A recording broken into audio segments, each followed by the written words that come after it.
Jusqu'ici, les mystères de sa création échappaient aux scientifiques. Ce n'est peut-être plus le cas. Des chercheurs lyonnais affirment avoir créé des spermatozoïdes in vitro via une biopsie.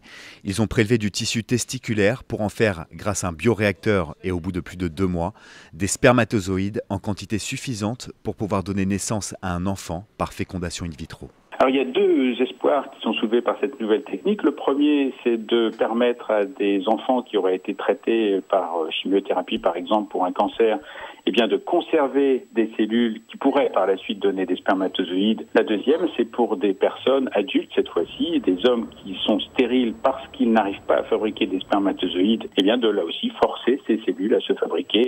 Une perspective importante, car les études le démontrent, le sperme, et notamment le sperme tricolore, n'est plus ce qu'il était, sa qualité chute. Mais avant de trop promettre, il faut encore réaliser des tests, par exemple, pour évaluer la capacité reproductive de ces spermatozoïdes in vitro. Si tout se passe bien, la phase clinique et donc les fécondations in vitro pourraient commencer dès 2017.